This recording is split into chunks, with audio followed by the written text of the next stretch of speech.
کیا آب حیات پینے کے بعد انسان قیامت تک نہیں مرے گا؟ کیا آب حیات واقعی میں ہے اور آب حیات کسی نے پیا ہے؟ یہ واقعہ حضرت ذوالقرنین اور حضرت خضر علیہ السلام کا ہے۔ حضرت ذوالقرنین، جن کو اسلام میں سکندر کے نام سے بھی جانا جاتا ہے، یعنی سکندر اعظم، حضرت ذوالقرنین وہ بادشاہ گزرے ہیں جنہوں نے پورے روئے زمین پر حکومت کی ہے، اور حضرت خضر علیہ السلام ان کے خالہ زاد بھائی ہیں۔ حضرت خضر علیہ السلام ان کے وزیر اور جنگوں میں علم بردار رہے ہیں۔ حضرت خضر علیہ السلام سام بن نوح علیہ السلام کی اولاد میں سے ہیں، اور یہ ایک بڑھیا کے اکلوتے بیٹے ہیں۔ حضرت ابراہیم خلیل اللہ علیہ السلام کے دست حق پرست پر اسلام قبول کر کے مدتوں ان کی صحبت میں رہے، اور حضرت ابراہیم علیہ السلام نے حضرت خضر علیہ السلام کو کچھ وصیتیں بھی فرمائی تھی۔ صحیح قول یہ ہے کہ حضرت خضر علیہ السلام نبی نہیں ہیں، بلکہ ایک بندہ صالح ہیں، یعنی نیک انسان ہیں جو ولایت کے شرف سے سرفراز ہوئے۔ حضور اکرم صلی اللہ تعالی علیہ وسلم نے فرمایا کہ ذوالقرنین کے لقب سے اس لیے مشہور ہو گئے کہ انہوں نے دنیا کے دو سینگوں یعنی دونوں کناروں کا چکر لگایا ہے، اور کچھ لوگوں کا کہنا ہے کہ ان کے دور میں لوگوں کے 2 قرن ختم ہو گئے، 100 برس کا 1 قرن ہوتا ہے، اور بعض کہتے ہیں کہ ان کے 2 گیسو تھے، اس لیے ذوالقرنین کہلاتے ہیں، اور یہ بھی ایک قول ہے کہ ان کے تاج پر 2 سینگ بنے ہوئے تھے، اور بعض اس کے قائل ہے کہ خود ان کے سر پر دونوں طرف ابھار تھا جو سینگ جیسا نظر آتا تھا، اور بعض لوگ کہتے ہیں کہ ان کے باپ اور ماں نجیب الطرفین اور شریف زادہ تھے، اس لیے لوگ ان کو ذوالقرنین کہتے ہیں۔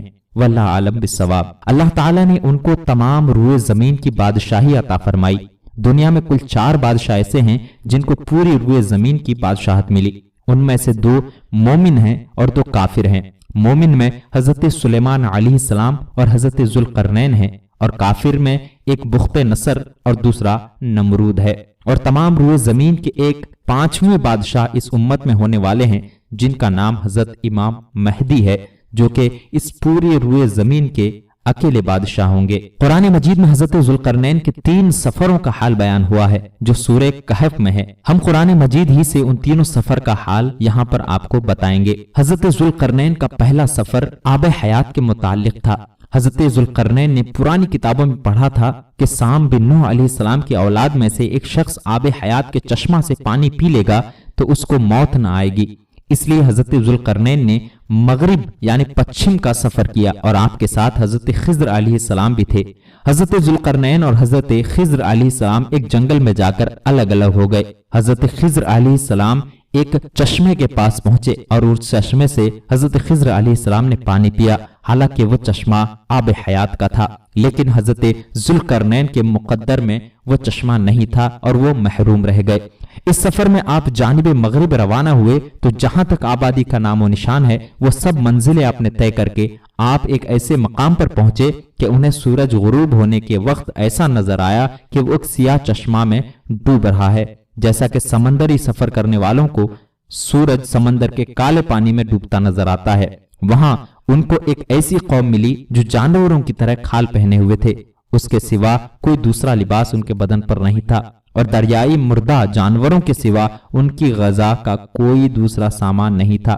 یہ قوم ناسک کہلاتی تھی۔ حضرت ذوالقرنین نے دیکھا کہ ان کے لشکر بے شمار ہیں اور یہ لوگ بہت ہی طاقتور اور جنگجو ہیں، تو حضرت ذوالقرنین نے ان لوگوں کے گرد اپنی فوجوں کا گھیرا ڈال کر ان لوگوں کو بے بس کر دیا۔ چنانچہ کچھ تو مشرف با ایمان ہو گئے، کچھ آپ کی فوجوں کے ہاتھ قتل ہو گئے۔ حضرت ذوالقرنین کا یہ پہلا سفر جو کہ آب حیات پر تھا۔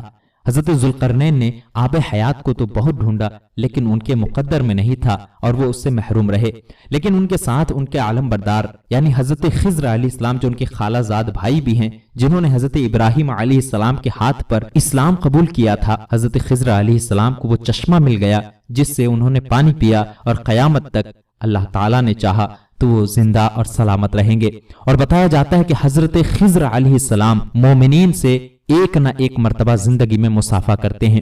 اگر آپ بھی مومن ہیں، مسلمان ہیں، تو آپ سے بھی حضرت خضر علیہ السلام ملاقات ضرور سے ضرور کریں گے، لیکن ان کو پہچاننا بہت مشکل ہے۔ وہ کون سے شکل میں آتے ہیں اور کس شکل میں آتے ہیں یہ جاننا بہت ہی مشکل ہے، کیونکہ انہیں آج تک صحیح طور پر جانتے ہوئے کسی نے نہیں دیکھا۔ ہو سکتا ہے کہ آپ سے انہوں نے ملاقات کی ہو لیکن آپ نے انہیں نہ پہچانا ہو سکتا ہے ہم سے بھی انہوں نے ملاقات کی ہو لیکن ہم نے بھی ان کو نہ پہچانا ہو۔ اب یہ کون بتا سکتا ہے کہ ان کا شکل کیسا ہے یا پھر وہ کیسے دکھتے ہیں؟ ہمیشہ اللہ تبارک و تعالیٰ کا شکر ادا کرتے رہیں اور اللہ تبارک و تعالیٰ کی بارگاہ میں ہمیشہ سر بسجود رہیں، نمازیں ادا کرتے رہیں، نیک کام کرتے رہیں۔ یقیناً اللہ تبارک و تعالیٰ آپ سبھی کے گناہوں کی بھی بخشش فرمائے گا اور ہماری گناہوں کی بھی بخشش فرمائے گا۔ امید کرتا ہوں آپ سبھی کو ہمارا یہ ویڈیو پسند آیا ہوگا۔ اچھی لگے تو لائک کریں، ہمارے اس ویڈیو کو اپنے دوست و احباب کے ساتھ شیئر بھی کریں، اور اس سے آگے کا جو 2 سفر ہے حضرت ذوالقرنین کا وہ بھی بتاؤں گا، اور انہی 2 سفر میں یاجوج اور ماجوج کا بھی ذکر ہے، وہ بھی انشاءاللہ تعالی انہی ویڈیو میں آئے گا۔ اسی لیے آپ ہمارے چینل کو سبسکرائب کر کے رکھیں تاکہ آپ وہ ویڈیوز بھی دیکھ سکیں۔ پھر ملتے ہیں اگلے کسی ایسے ہی ویڈیو کے ساتھ، تب تک کے لیے الوداع، اللہ حافظ۔